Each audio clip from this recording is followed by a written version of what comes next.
Hello friends, PPT YouTube channel पर आप सभी का स्वागत है। दोस्तों, इस वीडियो में हम साइंस के प्रीवियस ईयर क्वेश्चन का पार्ट 3 डिस्कस करेंगे। दोस्तों, चैनल पर नए हो तो चैनल को सब्सक्राइब जरूर कर लें, क्योंकि यहाँ पर आपके एग्जाम तक प्रीवियस ईयर क्वेश्चन की एमसीक्यू सीरीज जारी रहेगी। दोस्तों, वीडियो की शुरुआत करते हैं पहले क्वेश्चन के साथ। निम्नलिखित में से कौन सा मानव रक्तचाप का सामान्य प्रकुंचन दाब है? The normal systolic pressure of the human blood pressure is about. दोस्तों, सबसे पहले तो पता होना चाहिए कि सामान्य प्रकुंचन दाब क्या होता है। आपने पढ़ा होगा, एक तो सिस्टोलिक और डायस्टोलिक। दोस्तों, सिस्टोलिक और डायस्टोलिक क्या होते हैं? जो सामान्य प्रकुंचन दाब होता है ना, उसी को बोलते हैं हम सिस्टोलिक, और डायस्टोलिक को हिंदी में बोलते हैं अनुशिथिलिक दाब। तो अब देखिए, सिस्टोलिक क्या है और डायस्टोलिक क्या है। जो धमनियाँ होती है ना, जिनमें से ब्लड चलता है दोस्तों, तो ब्लड के द्वारा धमनियों पर लगाया जाने वाला जो उच्च दाब होता है, उसको तो बोलते हैं हम सिस्टोलिक या प्रकुंचन दाब। और जो धमनियों पर ब्लड के द्वारा लगाया जाने वाला निम्न दाब होता है, उसको बोलते हैं हम डायस्टोलिक या अनुशिथिलिक दाब। तो दोस्तों, जो सिस्टोलिक होता है, जो उच्च दाब होता है, वो कितना होता है? Hg का 120 mm। और जो डायस्टोलिक होता है वो कितना होता है? Hg का 80 mm। अब देखिए, Hg का 120 mm का मतलब क्या होता है दोस्तों? Hg यानी पारा। अगर पारे की एक लंबी नली खड़ी करी जाए, उसके अंदर पारा भर दिया जाए दोस्तों, और उस पर अगर ब्लड के द्वारा दाब लगाया जाए, यानी कि जितना ब्लड हमारी धमनियों पर दाब लगाता है ना, उतना ही प्रेशर अगर पारे पर लगाया जाए तो वो 120 mm तक ऊंचा उठ जाएगा दोस्तों। ये इसका मतलब होता है। और जो निम्न दाब जो लगता है दोस्तों ब्लड के द्वारा, वो अगर पारे पर लगाया जाए तो 80 mm तक ही पारा उठ पाएगा। नेक्स्ट क्वेश्चन देखिए दोस्तों। कार्डियक मसल उत्तक का एक सिकुड़ा हुआ उत्तक है जो केवल डैश में मौजूद होता है। Cardiac muscle tissue is a contractile tissue present only in. दोस्तों, कार्डियक मसल यानी कि कार्डियक जहाँ वर्ड आता है ना, वो रिलेटेड होता है हार्ट से। ठीक है, जैसे हम बोल देते हैं कि कार्डियोलॉजी या कार्डियक अरेस्ट, तो वो ऐसे वर्ड किससे रिलेटेड होते हैं? हार्ट से रिलेटेड होते हैं। तो दोस्तों, वो उत्तक कहाँ पे होता है? वो हार्ट के अंदर होता है, इसलिए इसका राइट आंसर होगा बी। नेक्स्ट क्वेश्चन देखिए दोस्तों। रासायनिक यौगिक RDX का उपयोग किस रूप में किया जाता है? In which form the chemical compound RDX is used. दोस्तों, RDX आपने फिल्मों में बहुत सुना होगा कि RDX लगाकर गाड़ी उड़ा दी। तो दोस्तों, क्या है? एक विस्फोटक के रूप में इसका प्रयोग होता है, एज एन एक्सप्लोजिव। अगर इसका नाम पूछा जाए दोस्तों आपसे, तो साइक्लोनाइट, क्या नाम होता है इसका? साइक्लोनाइट इसका रासायनिक नाम होता है, ये भी पूछा जा सकता है। और RDX तो सीधा ही क्या है दोस्तों? एक विस्फोटक होता है। नेक्स्ट क्वेश्चन देखिए दोस्तों।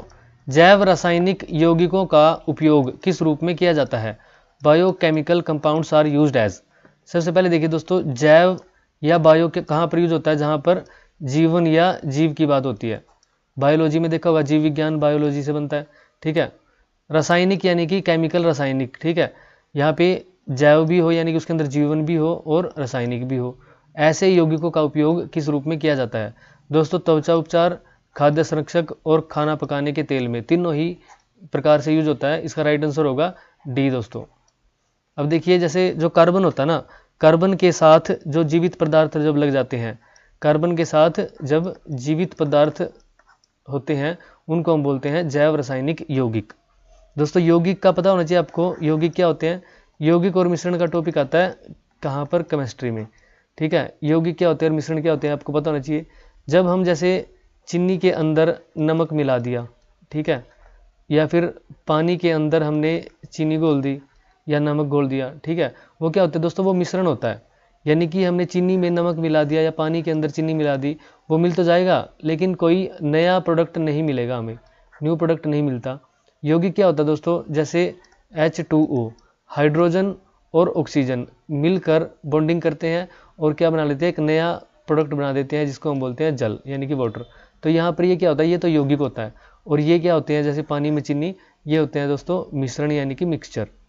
अब जैसे यौगिक भी कितने प्रकार के होते हैं? आयनिक यौगिक होते हैं, जैसे कोवलेंट कंपाउंड होते हैं, आयनिक कंपाउंड होते हैं। जिनमें आयनिक बॉन्ड होता है वो आयनिक कंपाउंड, जिनमें कोवलेंट बॉन्ड होता है वो कोवलेंट कंपाउंड। नेक्स्ट क्वेश्चन देखिए दोस्तों। रियोस्टेट डैश का दूसरा नाम है। Rheostat is the other name of. दोस्तों, रियोस्टेट जो होता है ना, वो परिवर्तनीय प्रतिरोध होता है, यानी कि वेरिएबल रेजिस्टेंस का ही दूसरा नाम क्या होता है? रियोस्टेट होता है। अब जैसे वोल्टेज वगैरह होती है ना दोस्तों, लाइट कम या ज़्यादा आ जाती है, तो वोल्टेज को कम या ज़्यादा करके हम अपने अनुसार करंट को बढ़ा घटा सकते हैं। तो वेरिएबल रेजिस्टेंस यानी कि जो रेजिस्टेंस को हम अपने तरीके से बढ़ा भी सकते हैं और घटा भी सकते हैं, उसको बोलते हैं वेरिएबल रेजिस्टेंस। वैसे तो दोस्तों रेजिस्टेंस क्या होता है, प्रतिरोधक जो अवरोध पैदा करे, और इसकी यूनिट क्या होती है, ओम। वैसे तो इसका अपना निश्चित मान होता है, लेकिन जो वेरिएबल रेजिस्टेंस भी होते हैं जिसके मान को बढ़ाया या घटाया जा सकता है, उसको बोलते हैं रियोस्टेट। नेक्स्ट क्वेश्चन देखिए दोस्तों, किन रक्त वाहिकाओं का व्यास सबसे छोटा होता है? Which blood vessels have the smallest diameter? दोस्तों ब्लड वेजल क्या होते हैं? ब्लड वेजल वो होते हैं जिनके अंदर से रक्त प्रवाहित होता है, यानी कि जो रक्त जो जिनके अंदर से बहता है उनको हम ब्लड वेजल बोल देते हैं। अब देखिए, एक तो होती है आर्टरी, एक होती है वेन। हिंदी में क्या बोलते हैं? वेन को बोलते हैं दोस्तों शिरा, और आर्टरी को किसको बोलते हैं? धमनी को। ठीक है। अब जो धमनी और शिरा, इनका जो छोटा रूप होता है दोस्तों वो क्या होता है? धमनिका और शिरिका, यानी कि एट्रियोल्स और वेन्यूल्स। और जो दोस्तों इनसे भी छोटी होती है वो होती है कैपिलरी, यानी कि मैं व्यास की बात कर रहा हूँ दोस्तों। व्यास में सबसे बड़ी जो होंगी वो आर्टरी और वेन होंगी, यानी कि धमनी और शिरा होंगी, और उनके बाद जो छोटी होगी व्यास के हिसाब से वो होगी धमनिका और शिरिका, यानी कि एट्रियोल्स और वेन्यूल्स। और जो व्यास के हिसाब से इनसे भी छोटी होगी वो होगी दोस्तों केशिका। तो राइट आंसर क्या होगा इस क्वेश्चन का? दोस्तों केशिका इस क्वेश्चन का राइट आंसर होगा। अब केशिका दोस्तों आपको कैसे समझना चाहिए? देखो, केशिका फिजिक्स में भी आता है, जैसे आपने पढ़ा होगा फिजिक्स के अंदर कि केशिकत्व का सिद्धांत। केशिकत्व का सिद्धांत दोस्तों, केशिकत्व का सिद्धांत क्या होता है? जैसे कोई दिया जल रहा है, ठीक है, उसके अंदर तेल है, और हमने उसमें एक रुई की या किसी कपड़े की जैसे बाती सी लगा रखी है, और उसके ऊपर क्या है? आग जल रही है। अब क्या होता है दोस्तों, उस जो बोतल के अंदर तेल है ना, वो तेल अपने आप ऊपर चढ़ता रहता है, यहाँ पे आग चलती रहती है और वो तेल चढ़ता रहता है। तो वो इसमें पूछा जाता है कि कौन सा सिद्धांत लगता है? तो दोस्तों केशिकत्व का सिद्धांत लगता है। इसके अंदर पतली पतली नलिकाएं सी बन जाती है। आप कैसे समझोगे? देखो, इसमें केस आ रहा है, केस। केस क्या होता है? बाल। अब बाल के आकार की, यानी कि बाल से भी पतली, यानी कि बाल के आकार की क्या होती है? नलिकाएं होती है लंबी लंबी, जिनके अंदर से फ्लूइड यानी कि लिक्विड प्रवाहित हो सकता है। अब जैसे दिए के अंदर क्या ऊपर आग चल रही है, और तेल इसके अंदर से प्रवाहित होगा, ऊपर की तरफ सप्लाई होती रहेगी अपने आप। ठीक है। यहाँ पर कौन सा सिद्धांत लगा? केशिकत्व का सिद्धांत। दोस्तों एक और चीज़ पूछी जाती है कि जैसे खेतों में है ना, किसान जो होते हैं बारिश के बाद वो ट्रैक्टर वगैरह से या हल वगैरह से मिट्टी को उथल पुथल क्यों कर देते हैं? ऐसा क्वेश्चन आता है, हल क्यों चलाते हैं? दोस्तों उसका क्या रीज़न है कि जैसे बारिश होगी, बारिश के बाद मिट्टी के अंदर पानी एकत्रित हो जाता है, और सूर्य की धूप में क्या होता है? सूर्य की धूप में पानी ऊपर आ जाता है सतह पर, और इवेपोरेट होकर उड़ता रहता है दोस्तों। ठीक है। यहाँ पर दोस्तों ये सारी मिट्टी जितनी है ना, बिल्कुल चिकनी हो जाएगी और प्लेन हो जाएगी और चिकनी लगेगी। क्या होता है, कई बार मिट्टी चिकनी लगती है, ऐसा लगता है यहाँ पे बहुत सारा कीचड़ है, लेकिन जब उस पर पैर रखते हैं या उसको साफ करते हैं तो नीचे से सूखी जमीन निकल आती है। ऐसा क्यों होता है? केशिकत्व का सिद्धांत लगता है दोस्तों। यहाँ पर केशिकाएं सी बनी रहती है बिल्कुल पतली पतली, वो क्या करते हैं? नीचे से नमी को अपने साथ ऊपर लेके आ जाती है, उनके अंदर से पानी जो है ऊपर चढ़ता रहता है, नमी ऊपर चढ़ जाती है और इवेपोरेट होता रहता है सूर्य की धूप में। अब देखो ऊपर क्या उनकी खपत हो रही है, क्योंकि वो उड़ रहा है पानी भाप बन के, ठीक है, या फिर वाष्पीकृत होकर उड़ रहा है। अब नीचे से फिर सप्लाई, तो नीचे से सप्लाई मिलती रहेगी दोस्तों। ठीक है। ऐसे ही क्या हो रहा था, इस दिए में भी हो रहा था, ऊपर खपत हो रही थी तो नीचे से सप्लाई मिल रही थी, केशिकत्व का सिद्धांत लग रहा था। ऐसे ही इसमें भी केशिकत्व का सिद्धांत लगता है। अब दोस्तों इसको रोकने के लिए क्या करते हैं? बारिश के बाद ट्रैक्टर से या हल से क्या करते हैं? इसको मिट्टी को उथल पुथल कर देते हैं ताकि ये नलिकाएं टूट जाएं, और इसके बाद क्या होता है दोस्तों, ये नमी है ये मिट्टी के अंदर ही रह जाती है। ठीक है। अब यहाँ पे आइए दोस्तों, कैपिलरीज क्या होगा? इसका राइट आंसर होगा ब्लड वेजल, जिसका सबसे छोटा व्यास है वो कैपिलरी होती है। इनसे बड़ी धमनिकाएं और शिरिकाएं होती है, और सबसे बड़ी जो दोस्तों क्या होती है? आर्टरी और वेन होती है। नेक्स्ट क्वेश्चन है दोस्तों, किसी तार की लंबाई दोगुनी करने पर उसके प्रतिरोध पर क्या प्रभाव पड़ता है? What happens to the resistance of a wire when its length is doubled? दोस्तों जब लेंथ डबल की जाती है ना, तो रेजिस्टेंस भी क्या हो जाता है? दुगुना हो जाता है। क्या रिलेशन होता है दोस्तों? रेजिस्टेंस का रिलेशन होता है डायरेक्टली प्रोपोर्शनल टू लेंथ होता है, और इन्वर्सली प्रोपोर्शनल टू एरिया होता है। जैसे लेंथ बढ़ेगी तो रेजिस्टेंस बढ़ेगा, अगर एरिया बढ़ेगा तो रेजिस्टेंस घटेगा। जैसे दोस्तों कोई गली है और वो 10 मीटर की है, उसके अंदर दोस्तों 5 आदमी खड़े हैं, ठीक है। अगर हम इस गली को 10 की बजाय 20 मीटर की कर देंगे तो इसके अंदर आदमी कितने हो जाएंगे, 10 हो जाएंगे ना, तो रेजिस्टेंस बढ़ गया। अब आपको इनके अंदर से भाग के जाना है तो क्या करोगे, आप इनमें भिड़ते हुए जाओगे तो रेजिस्टेंस आपके लिए ज़्यादा हो गया। यदि लेंथ इसकी आधी होती तो आप 5 आदमियों में भिड़ते, आप जल्दी निकल जाते। अब देखिए अगर इसके हम लेंथ की बजाय इसके एरिया को बढ़ा दें तो 5 आदमी खड़े हैं, देखो दोस्तों 5 आदमी दूर दूर खड़े हैं, आप इनके बीच से निकल सकते हो। तो क्या होता है कि एरिया जब बढ़ता है तो रेजिस्टेंस घटता है, जब लेंथ बढ़ती है तो रेजिस्टेंस बढ़ता है। तो यहाँ पर क्या होगा, तार की लंबाई दोगुनी कर दी तो रेजिस्टेंस भी दोगुना हो जाता है दोस्तों। राइट आंसर होगा ए। नेक्स्ट क्वेश्चन देखिए, निम्नलिखित में से कौन सा एक यकृत का कार्य नहीं है। दोस्तों रक्त शर्करा का विनिमय, ये इसका कार्य होता है। इंजाइम सक्रियण यानी कि इंजाइम एक्टिवेशन, इंजाइम को एक्टिवेट करना भी इसका कार्य होता है। विषहरण यानी कि डिटॉक्सिफिकेशन, दोस्तों डिटॉक्सिफिकेशन भी कार्य होता है। जो प्रजनन होता है ना दोस्तों, ये यकृत का कार्य नहीं होता। राइट आंसर क्या होगा, डी इसका राइट आंसर होगा। नेक्स्ट क्वेश्चन देखिए दोस्तों, प्रोटीन डैश के बने होते हैं।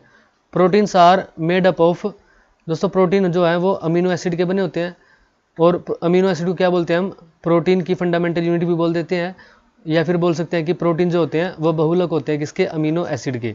नेक्स्ट क्वेश्चन देखिए दोस्तों, निम्नलिखित में से कौन सा विटामिन बी कॉम्प्लेक्स का सदस्य नहीं है। Which of the following is not a member of the vitamin B complex. दोस्तों आप सभी को पता है कि विटामिन बी कॉम्प्लेक्स में कई सारे विटामिन हम पढ़ते हैं। तो यहाँ पर देखिए थायमीन विटामिन बी कॉम्प्लेक्स का सदस्य होता है, राइबोफ्लेविन भी होता है, फोलिक एसिड भी होता है, एस्कोर्बिक एसिड नहीं होता दोस्तों। तो राइट आंसर क्या होगा, डी। अगर हम इनकी बात करें दोस्तों तो जो B1 होता है ना, B1 को क्या बोलते हैं, थायमीन,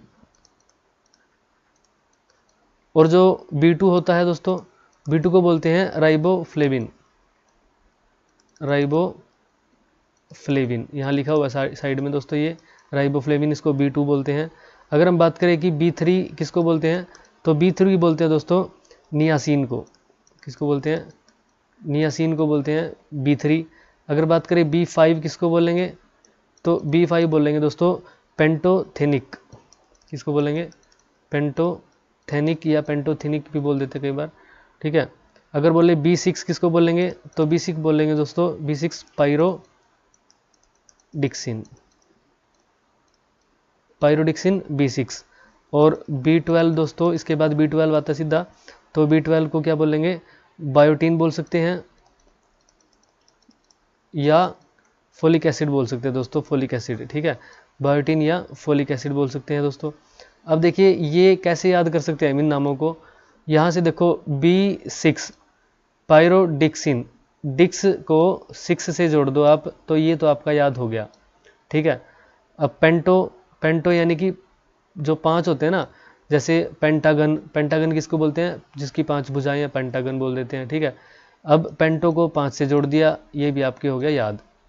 जैसे ये B3 यानी कि 3 है तो नियासिन है, ठीक है, 3 को नियासिन से जोड़ दिया, ये भी आपके दोस्तों हो गया याद। अब आपने एक याद क्या करना है, एक तो B1 यानी कि थायमीन, और एक B2 राइबोफ्लेविन, और B12 बायोटीन, ठीक है दोस्तों। B12 को 12 से, बायोटीन को 12 से 12, 12 से बायोटीन, इसको भी याद रख सकते हो, तो ये भी गया। तो दोस्तों ये 2 याद रखने हैं बस, ठीक है। थोड़ा थोड़ा सा अगर रेफरेंस या ट्रिक से याद करना शुरू करोगे तो आसान हो जाएगी चीज़ें, इतनी मुश्किल नहीं होती। इन 6 के 6 को रटोगे तो दोस्तों मुश्किल होती है। आराम आराम से अगर एक एक को जैसे रेफरेंस से या ट्रिक से 1-2 को कर लोगे और 1-2 को वैसे याद रख लोगे तो आसान हो जाती है चीज़ें। नेक्स्ट क्वेश्चन देखिए, निम्नलिखित में से कौन सा वायु जनित रोग है। Which of the following is an air borne disease. दोस्तों वायु जनित जो रोग होता है वो होता है खसरा, ठीक है। टाइफाइड जो होता है ये आपको पता है साल्मोनेला टाइफी नामक जो जीवाणु होता है उससे होता है, ठीक है। और गुलाबी आंखें वगैरह आ जाती है, ये वायरस से हो जाता है। तो यहाँ पर क्या है, मीजल्स जो होता है वो वायुजनित रोग होता है दोस्तों। क्या होता है मीजल के अंदर, अब इंग्लिश में देखिए दोस्तों मीजल्स, मीजल्स आप इसको ऐसे मत सोचना कि ये प्लूरल है, ये सिंगुलर ही होता है दोस्तों। ऐसे कई डिजीज़ के नाम होते हैं, कई ऐसे दूसरे भी वर्ड्स होते हैं जो लगता है क्या हमें जैसे लगता है कि वो प्लूरल है, लेकिन होते वो क्या है, सिंगुलर है, ठीक है। तो यहाँ पर खसरा क्या होता है दोस्तों, खसरा में बुखार होता है, खांसी होती है और दाने आ जाते हैं, उसको बोलते हैं खसरा। नेक्स्ट क्वेश्चन देखिए दोस्तों, एक इलेक्ट्रॉन का ऋणात्मक आवेश होता है, an electron possesses a negative charge of. दोस्तों इलेक्ट्रॉन पर नेगेटिव चार्ज कितना होता है, 1.6 इंटू 10⁻⁻⁻19 कूलम। एक तो आपको यहाँ से क्या पता चलता है कि चार्ज की यूनिट क्या है, कूलम है, C। ठीक है, आवेश या चार्ज बोल सकते हैं, इसकी यूनिट क्या है, C। नेक्स्ट क्वेश्चन देखिए, कितने इलेक्ट्रॉन मिलकर एक कूलम बनाते हैं, यानी कि एक कूलम चार्ज कितने इलेक्ट्रॉन मिलकर बनाएंगे दोस्तों, तो कितने बनाएंगे, 6.25 इंटू 10⁻18। यहाँ पर देखिए पॉजिटिव पावर है, इतने सारे इलेक्ट्रॉन मिलेंगे तब जाके एक कूलम चार्ज बनाएंगे। ठीक है, और वहाँ पर क्या थी, हमने पिछली स्लाइड में देखा था कि वहाँ पे 19 माइनस में था। आपने ध्यान रखना है कि इतने सारे जब इलेक्ट्रॉन पूछेगा तो 6.25 इंटू 10⁻18 इलेक्ट्रॉन चाहिए, पॉजिटिव में पावर है। और चार्ज पे क्या है दोस्तों, एक इलेक्ट्रॉन पे कितना चार्ज होता है, उसमें माइनस जो 19 है वो माइनस में है पावर। अब देखिए 6.25 यहाँ से याद रखना, वहाँ पे 1.6 याद रखना है। नेक्स्ट क्वेश्चन देखिए दोस्तों, इकोलॉजी पर्यावरण से उसी प्रकार संबंधित है जिस प्रकार हिस्टोलॉजी डैश से संबंधित है, यानी कि ecology is related to environment in the same way as histology is related to. Histology क्या होती है दोस्तों, उत्तक जो होते हैं ना, टिश्यूज होते हैं, उनके अध्ययन को हिस्टोलॉजी बोलते हैं। ठीक है, हार्मोन्स के अध्ययन को क्या बोलते हैं, एंडोक्राइनोलॉजी, एंडोक्राइनोलॉजी। ठीक है, इतिहास दोस्तों आपको पता है हिस्ट्री की, जिसमें स्टडी उसको हिस्ट्री बोलते हैं, इतिहास की स्टडी करते हैं। ठीक है, जीवाश्म पेलियंटोलॉजी दोस्तों, पेलियोंटोलॉजी ये बोलते हैं जीवाश्म के अध्ययन को। ठीक है, तो चार हो गए दोस्तों। नेक्स्ट क्वेश्चन देखिए, वृक्क द्वारा प्रति मिनट निर्मित निस्यंद की मात्रा डैश कहलाती है, the amount of the filtrate formed by the kidneys पर मिनट इज कॉल्ड। दोस्तों वो क्या होता है, गुच्छ निस्यंदन दर, ग्लोमेरुलर फिल्ट्रेशन रेट। अब ये क्या होती है दोस्तों, किसको बोलते हैं, जो फिल्टर फ्लूइड होता है ना, यानी कि फिल्टर्ड फ्लूइड जो होता है, फिल्टर्ड फ्लूइड, इसके बहाव की दर, इसके बहाव की दर को हम बोलते हैं गुच्छ निस्यंदन दर। तो दोस्तों इसका राइट आंसर होगा बी।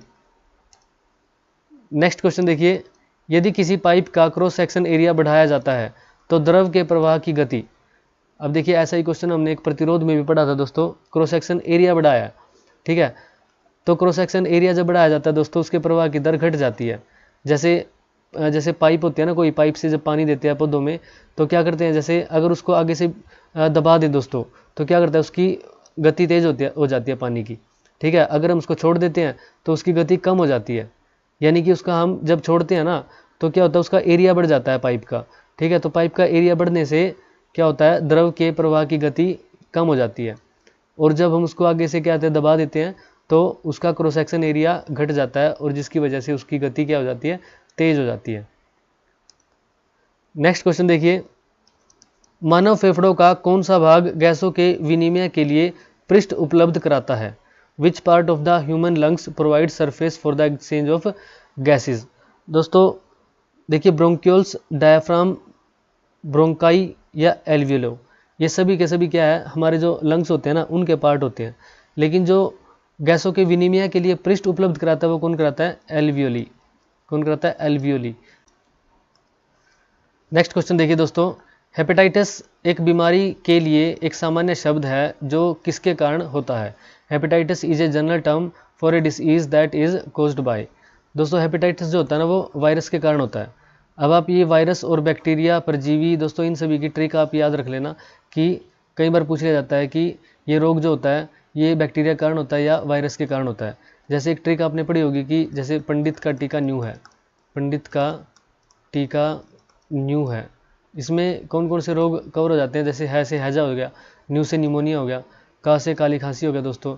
ठीक है, टी से टेटनस हो गया, और टेटनस के साथ साथ इसमें दोस्तों टाइफाइड भी कवर हो जाता है, और यहाँ पे कुष्ठ रोग हो गया, त से दोस्तों तपेदिक हो गया, और डी से डिप्थीरिया हो गया, प से प्लेग हो गया।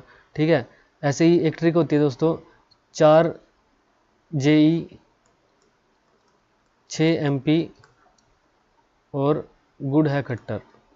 क्या है, गुड़ खट्टर। अब इसमें देखिए कौन कौन से रोग इसमें कवर हो जाते हैं दोस्तों इस ट्रिक के अंदर। जैसे ख से खसरा हो गया, ठीक है, ट ट्रैकोमा हो गया दोस्तों, र से रेबीज हो जाता है, ड से दोस्तों डेंगू हो जाता है, और यहाँ पे ग से हो जाता है गलसुआ, ठीक है। एमपी में दोस्तों देखिए म से मेनिंजाइटिस और प से पोलियो, ठीक है। छ से दोस्तों कौन सा रोग हो जाता है, छोटी माता हो जाता है। ई से दोस्तों इन्फ्लुएंजा हो जाता है। जे से जॉन्डिस हो जाता है दोस्तों, ठीक है। और 4 में दोस्तों चेचक और र से रेबीज। ऐसे दोस्तों ये सारे के सारे क्या होते हैं, इनसे भी कवर हो सकते हैं। ऐसे ट्रिक दोस्तों अपनी भी बना सकते हो। ऐसा जरूरी नहीं है कि कहीं से ट्रिक लिखी लिखाई है या कहीं से मिलेगी। आप अपने तरीके से भी दोस्तों इनको ट्रिक बना के याद रख सकते हो, ठीक है। गंजा दामाद खाए फ्रूट एक और ट्रिक होती है, तो आप इनको आसानी से कहीं भी सर्च करके दोस्तों ये ट्रिक्स को देख सकते हो। नेक्स्ट क्वेश्चन देखिए दोस्तों, रोडेंटिसाइड क्या है? What is rodenticide? दोस्तों साइड वर्ड जहाँ भी लगा दिख जाए, साइड, जैसे इंसेक्टिसाइड, पेस्टिसाइड, यानी कि साइड का मतलब होता है किलिंग, ठीक है, मारने से रिलेटेड होता है। अब देखिए रोडेंटिसाइड, रोडेंट क्या होते हैं? रोडेंट होते हैं वो जीव जो कुतरते हैं। क्या होते हैं? कुतरते हैं। कुतरने वाले जीव को रोडेंट बोल देते हैं। अब देखिए यहाँ पर कीड़ों को मारने की दवा नहीं होती, पशुओं की मारने की दवा, एक स्नेहक लुब्रिकेंट नहीं होता, एक कीटनाशक। दोस्तों ये इसका राइट आंसर क्या है? एक कीटनाशक है। अब आप बोलोगे कि ये कुतरने वाले तो चूहे वगैरह जो होते हैं, कीट नहीं होते, लेकिन दोस्तों दवाई का नाम क्या है? कीटनाशक ही है। एक बार क्या होता, ये ऑप्शन में नहीं आया था तो पशुओं को मारने की दवाई राइट आंसर दिया था, ठीक है। लेकिन क्या है, ये एक प्रकार की कीटनाशक है। सबसे पहले क्या है दोस्तों, ये कीटनाशक दवाई है। बेशक से ये कुतरने वाले रोडेंटिसाइड के तरह इस्तेमाल करते हो, लेकिन पहले क्या है? कीटनाशक है। अगर ये ऑप्शन हो तो राइट आंसर कीटनाशक होगा। अगर दोस्तों ये ऑप्शन ना हो तो पशुओं को मारने की दवाई, क्योंकि जो चूहे वगैरह होते हैं वो क्या होते हैं, वो एनिमल्स में ही आते हैं वो भी, ठीक है। तो इसका ये भी राइट आंसर हो सकता है। आप इसको एक बार वैसे सर्च भी करके देख सकते हो, लेकिन मेरे हिसाब से क्या है, ये कीटनाशक दवाई है। पहले ये कीटनाशक, अगर ये ऑप्शन में ना मिले फिर पशुओं को मारने की दवा। नेक्स्ट क्वेश्चन देखिए दोस्तों, जल में अस्थायी कठोरता का कारण इसकी उपस्थिति है। Temporary hardness of water is due to the presence of. दोस्तों जो अस्थायी कठोरता होती है ना, वो किसके कारण से होती है? पानी के अंदर जब कैल्शियम तथा मैग्नीशियम के बाइकार्बोनेट्स क्या होते हैं, कैल्शियम और मैग्नीशियम के जब बाइकार्बोनेट मिल जाते हैं पानी के अंदर, तो अस्थायी कठोरता आ जाती है। इसको अस्थायी कठोरता क्यों बोलते हैं? क्योंकि अगर दोस्तों इस पानी को उबाल दिया जाए, उबालने के बाद इसकी अस्थायी कठोरता दूर हो जाती है। लेकिन दोस्तों अगर बात करें कि अस्थायी की जगह अगर पूछा जाए स्थायी कठोरता, तो स्थायी कठोरता यानी कि परमानेंट हार्डनेस कहाँ से आती है, कब आती है? तो परमानेंट हार्डनेस आती है दोस्तों जब कैल्शियम तथा मैग्नीशियम के क्लोराइड या सल्फेट, इसके कैल्शियम या मैग्नीशियम के क्लोराइड व सल्फेट जब पानी के अंदर मिल जाते हैं तो परमानेंट हार्डनेस आ जाती है। और उस समय क्या होता है दोस्तों, उबालने से भी ये ठीक नहीं होती।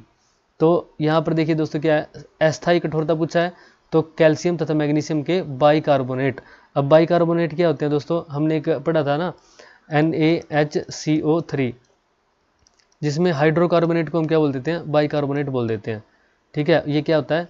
ये बेकिंग सोडा होता है दोस्तों, खाने का सोडा, और इसे H हटाकर अगर Na2CO3 लगा दिया जाए तो ये कपड़े धोने का सोडा या धामन सोडा हो जाता है दोस्तों, सोडियम कार्बोनेट या सोडियम बाइकार्बोनेट।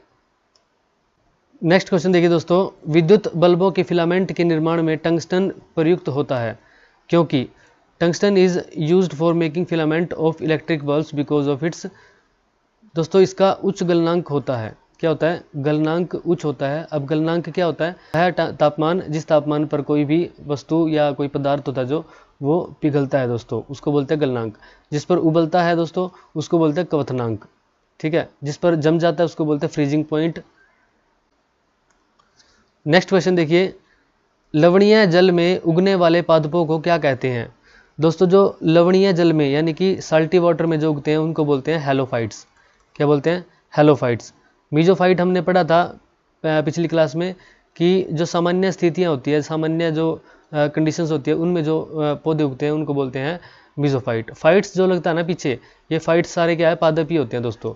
तो हाइड्रोफाइट्स जैसे, अब फाइट है पादप, हाइड्रो यानी कि पानी, पानी में उगने वाले हाइड्रोफाइट होते हैं, ठीक है। थैलोफाइट्स कौन से होते हैं दोस्तों? जैसे कवक, शैवाल या लाइकेन जो होता है, इनको हम बोल देते हैं थैलोफाइटा। अब जैसे थैलोफाइटा क्यों बोलते हैं? प्लांट्स होते हैं जैसे फाइट्स, तो ठीक है ये प्लांट की श्रेणी में भी आते हैं, लेकिन थैलो यानी कि इनका शरीर जो होता है ना वो एक प्रकार से आप याद रख सकते हो कि थैले जैसा होता है। जैसे हाथ पैर नाक मुंह आँख ये कुछ नहीं होते, बस थैले जैसा होता है, ये बिल्कुल गोल से होते हैं, ठीक है, तो इसलिए बोलते हैं इनको थैलोफाइटा। आप याद रख सकते हो ऐसे। नेक्स्ट क्वेश्चन देखिए, वह जीव जो मृत जीवों तथा जीवित जीवों के मल पर पोषित रहता है जाना जाता है। दोस्तों वो क्या होता है, वो अपघटक होते हैं। जैसे आपने कई बार देखा होगा जो जानवरों के जैसे गोबर वगैरह होता है वो क्या होता है 3-4 दिन 10 दिन बाद क्या होता है मिट्टी जैसा बन जाता है। तो वो कौन करता है दोस्तों, अगर कोई कुत्ता वगैरह कोई मर जाता है, कोई जानवर मर जाता है दोस्तों, उसका शरीर भी क्या हो जाता है अपघटित हो जाता है, यानी कि डिकम्पोज हो जाता है। तो वो करते कौन है दोस्तों, वो डिकम्पोजर्स ही तो करते हैं। तो इसका राइट आंसर क्या होगा, ऑप्शन बी। नेक्स्ट क्वेश्चन देखिए, ताप का मात्रक है द यूनिट ऑफ हीट। देखिए दोस्तों ताप का मात्रक क्या होता है, मात्रक यानी कि एसआई मात्रक, ठीक है। वैसे तो ताप की यूनिट क्या होती है, सेल्सियस भी होती है, ठीक है, र्यूमर भी होती है और केल्विन होता है जैसे दोस्तों, और फ़ारेनहाइट भी होती है। तो लेकिन एसआई यूनिट होती है दोस्तों केल्विन। अब यहाँ पे ऑप्शन में देखो डेसिबल, डेसिबल क्या होता है जो ध्वनि होता है उसके स्तर को मापने के लिए डेसिबल का इस्तेमाल करते हैं। पास्कल क्या होता है, प्रेशर की यूनिट होती है पास्कल। अब जैसे दाब की यूनिट पास्कल हुई, लेकिन वायुमंडलीय दाब पूछे तो फिर बार आएगा दोस्तों, ठीक है। हर्ट्ज क्या होता है, फ्रीक्वेंसी यानी कि आवृत्ति की यूनिट होती है हर्ट्ज, ठीक है दोस्तों। अब यहाँ पे अगर केल्विन के साथ यहाँ पर सेल्सियस, र्यूमर और फ़ारेनहाइट ऑप्शन में रखते तो कन्फ्यूजन आती। अब यहाँ पर तो कोई कन्फ्यूजन ही नहीं है, तो एक ही है ताप की यूनिट किया केल्विन। लेकिन एसआई यूनिट क्या है दोस्तों, केल्विन एसआई यूनिट भी है। यहाँ पे सेल्सियस, फ़ारेनहाइट और र्यूमर क्या है, एसआई यूनिट नहीं होती दोस्तों। नेक्स्ट क्वेश्चन देखिए दोस्तों, ध्वनि तरंग का वेग सबसे अधिक किसमें होता है, speed of sound wave is maximum in. तो साउंड वेव की स्पीड सबसे ज़्यादा किसमें होती है दोस्तों, ठोस के अंदर होती है। जैसे स्टील वगैरह, एल्युमिनियम वगैरह या कोई दीवार वगैरह दोस्तों, इस साइड से थोड़ा सा भी आप टक करोगे तो उस साइड आवाज़ पहुंच जाती है। ऐसा नहीं है कि हम बोल रहे हैं और वो दीवार के उस पार चली जाएगी, ऐसा नहीं है। जिस मीडियम में साउंड प्रोड्यूस होगी उस मीडियम के अंदर सबसे फास्ट किस में चलेगी, सॉलिड के अंदर। अगर सॉलिड के अंदर साउंड को प्रोड्यूस करते हैं ना तो उसके अंदर वो सबसे फास्ट चलती है। गैस के अंदर क्या चलती है, सबसे कम चलती है। और निर्वात जहाँ पे होता है, जैसे वैक्यूम होता है जहाँ पर दोस्तों, वैक्यूम में तो चलती ही नहीं है साउंड, ठीक है। और लिक्विड में कैसे, ठोस और द्रव के बीच की जो स्पीड होगी वो लिक्विड के अंदर होगी। अब जैसे क्वेश्चन आ जाता है कई बार कि चंद्रमा पे अगर बम फटा तो पृथ्वी पर उसकी आवाज़ कितनी देर बाद सुनाई देगी।